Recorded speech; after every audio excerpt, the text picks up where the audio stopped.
যখন মার্কিন প্রেসিডেন্ট বিদেশ সফরে যান আমরা টিভিতে কি দেখি? হ্যান্ডশেক, মিটিং, ভাষণ, তাই না? কিন্তু ক্যামেরার আড়ালে যা ঘটে সেটা এক কথায় অবিশ্বাস্য। আজকের এই আয়োজনে আমরা ঠিক সেই লুকানো দিকটাতেই ফোকাস করব। জানব কিভাবে একজন মানুষকে পৃথিবীর সবচেয়ে সুরক্ষিত ব্যক্তিতে পরিণত করা হয়। ব্যাপারটা ঠিক কতটা জটিল? আচ্ছা, শোলে ভাবুন, একটা গোটা অলিম্পিক গেমস আয়োজন করার চেয়েও জটিল পরিকল্পনা করা হয় শুধুমাত্র একজনের জন্য। এমনকি প্রেসিডেন্টের একটা হোটেল থেকে পাশের কোনো স্মৃতিসৌধে ১৫ মিনিটের হাঁটার জন্য যে আয়োজন করা হয় তা একটা শহরের ম্যারাথন আয়োজনের চেয়েও কঠিন। এই একটা তুলনা থেকে কিন্তু স্কেলটা আন্দাজ করা যায়, তাই না? তো যখন তিনি বিদেশ সফরে থাকেন তখন তিনি হয়ে ওঠেন পৃথিবীর সবচেয়ে সুরক্ষিত মানুষ। মানে হোয়াইট হাউস থেকে পা ফেলার মুহূর্ত থেকেই তিনি আর শুধু একজন ব্যক্তি নন, তিনি হয়ে যান একটা দুর্ভেদ্য নিরাপত্তা বলয়ের কেন্দ্রবিন্দু। বলতে পারেন একটা চলন্ত দুর্গ, যেটা বানানোই হয়েছে তাকে সব ধরনের বিপদ থেকে দূরে রাখার জন্য। কিন্তু প্রশ্ন হলো, এই লেভেলের নিরাপত্তা নিশ্চিত করতে ঠিক কি করা হয়? মানে এই বিশাল আয়োজনটা আসলে কেমন? চলুন এই অবিশ্বাস্য প্রক্রিয়াটা ধাপে ধাপে একটু ভেঙে দেখা যাক। আচ্ছা, এই যে কয়েকদিনের একটা সফর, এর প্রস্তুতি কিন্তু শুরু হয়ে যায় কয়েক মাস আগে থেকে। আর পুরো প্ল্যানিংটা হয় পর্দার আড়ালে, একদম টপ সিক্রেট আর নিখুঁতভাবে। সবকিছুর শুরুটা হয় হোয়াইট হাউসের ভেতরে। National security adviser, national security council, মানে এসব বড় বড় মাথারা একসাথে বসে একটা প্রাথমিক প্ল্যান বানান। প্রেসিডেন্ট যখন ওকে বলেন তখন একটা অফিসিয়াল ডকুমেন্ট বের হয়, যেটাকে বলে প্রেসিডেন্সিয়াল ডিসিশন মেমো বা সংক্ষেপে পিডিএম। আর ব্যাস, এই একটা কাগজই পুরো সরকারি মেশিনারিকে অ্যাক্টিভেট করে দেয়। আর এই যে অ্যাডভান্স টিম, তাদের চেকলিস্টে একবার দেখুন। ওরা আয়োজক দেশে গিয়ে আক্ষরিক অর্থে সবকিছু খুঁটিয়ে দেখে। শুধু মূল ভেন্যু না, কোন কোন রাস্তা দিয়ে যাওয়া যেতে পারে, রাস্তার চওড়া কত, আশেপাশের সবচেয়ে ভালো ট্রমা হাসপাতাল কোনটা, এমনকি কোন জায়গায় ফোনের নেটওয়ার্ক ড্রপ করতে পারে, সব। মানে কিছুই তাদের চোখ এড়ায় না। প্ল্যানিং তো হলো, এবার আসে আসল কাজ, অপারেশন টোটাল লকডাউন। প্রেসিডেন্টের সফরের কয়েক সপ্তাহ আগে থেকেই আয়োজক দেশে চূড়ান্ত পর্যায়ের প্রস্তুতি শুরু হয়ে যায়। আর এই প্রস্তুতি কিন্তু সাধারণ কিছু না। এর মাত্রাটা বোঝানোর জন্য একটা উদাহরণ দিই। প্রেসিডেন্ট ওবামার ভারত সফরের সময় যে জায়গায় অনুষ্ঠান ছিল, শুধু সেই বিল্ডিংটাকে সিকিউর করা হয়নি, তার আশেপাশের গুনে গুনে ৭১টা বিল্ডিং পুরোপুরি সিল করে দেওয়া হয়েছিল। আর প্রত্যেকটা ছাদে এজেন্টরা পজিশন নিয়েছিল। ভাবাও যায়?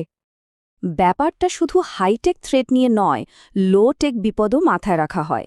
যেমন ছাদে ছাদে কাইট ক্যাচার বা ঘুড়ি ধরার টিম রাখা হয়। এদের কাজ কি? সাধারণ ঘুড়ি, বেলুন, এই ধরনের জিনিস আটকানো। কারণ কে জানে এর ভেতরে বিস্ফোরক থাকতে পারে, বা হয়তো এগুলো শুধু দেখার পথে বাধা সৃষ্টি করার জন্য ব্যবহার হতে পারে। আর কিছু ব্যবস্থা তো বেশ অদ্ভুতও বটে। যেমন একটা ভেন্যুতে স্থানীয় বানরের খুব উৎপাত ছিল। তো সেই বানরদের তাড়ানোর জন্য কি করা হলো জানেন? লোক ভাড়া করা হলো, যাদের একমাত্র কাজ ছিল বড় হনুমানের দাগ নকল করা, যাতে ছোট বানরগুলো ভয় পালিয়ে যায়। চিন্তা করুন কতটা ডিটেলে গিয়ে প্ল্যান করা হয়। আসলে মার্কিন প্রেসিডেন্ট কিন্তু একা ট্রাভেল করেন না, তার সাথে সাথে বলতে গেলে একটা আস্ত মিনি হোয়াইট হাউসও সফর করে। তো চলুন দেখি এই বিশাল লজিস্টিক্সটা কিভাবে ম্যানেজ করা হয়। প্রেসিডেন্ট পৌঁছানোর অনেক আগে কয়েকটা বিশাল C-17 কার্গো প্লেন ল্যান্ড করে আয়োজক দেশে। আর এগুলোর পেটের ভিতরে কি থাকে জানেন? প্রেসিডেন্টের সেই বিখ্যাত গাড়ি দ্য বিস্ট, কয়েকটা হেলিকপ্টার, কমিউনিকেশন গিয়ার, মানে পুরো অপারেশন চালানোর জন্য যা যা লাগে সব। দ্য বিস্টকে গাড়ি বললে আসলে ভুল হবে। এটা হলো চাকার ওপর একটা চলমান কিল্লা। তুলনাটা দেখলেই বুঝবেন। এর দরজাগুলো একটা বোয়িং 757 প্লেনের দরজার মতো ভারী। জানালার কাজ ৫ ইঞ্চি পুরু, বুলেট প্রুফ। এমনকি কেমিক্যাল অ্যাটাক হলেও সমস্যা নেই, কারণ এর ভেতরে নিজস্ব বাতাস সাপ্লাইয়ের ব্যবস্থা আছে। গাড়ির মতো এয়ারফোর্স ওয়ানও কিন্তু শুধু একটা প্লেন না, ওটা একটা উড়ন্ত হোয়াইট হাউস। এর ভেতরে একটা আস্ত হাসপাতাল আছে, যেখানে দরকার হলে সার্জারিও করা সম্ভব। আছে কনফারেন্স রুম আর বিশ্বের সবচেয়ে অ্যাডভান্সড কমিউনিকেশন সিস্টেম। এতটাই অ্যাডভান্সড যে নিউক্লিয়ার ব্লাস্টের পরেও এটা কাজ করে যাবে। তো সব সরঞ্জাম চলে এলো। এবার সফরের মূল পর্ব।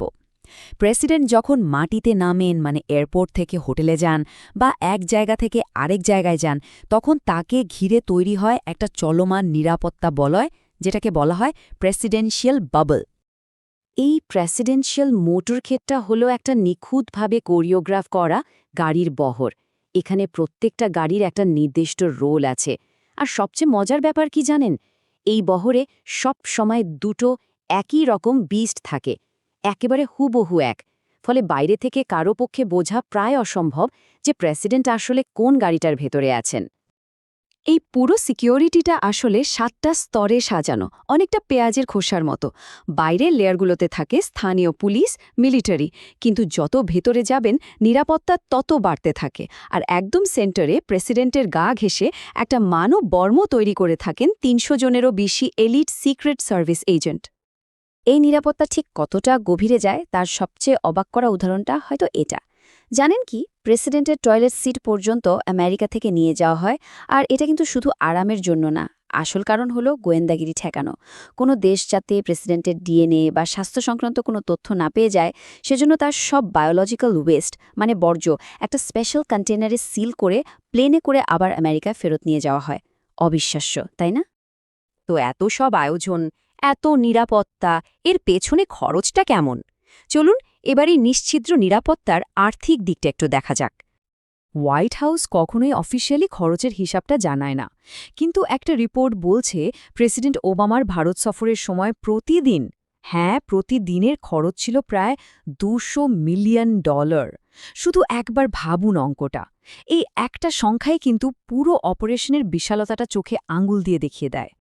এই পুরো আয়োজন আর বিপুল খরচ দেখার পর শেষে একটা প্রশ্ন কিন্তু মাথায় আসি, এই সব কিছু কি শুধুই নিরাপত্তার জন্য প্রয়োজন, নাকি এর মাধ্যমে বিশ্বমঞ্চে আমেরিকার শক্তি আর সামর্থ্যের একটা প্রদর্শনও করা হয়?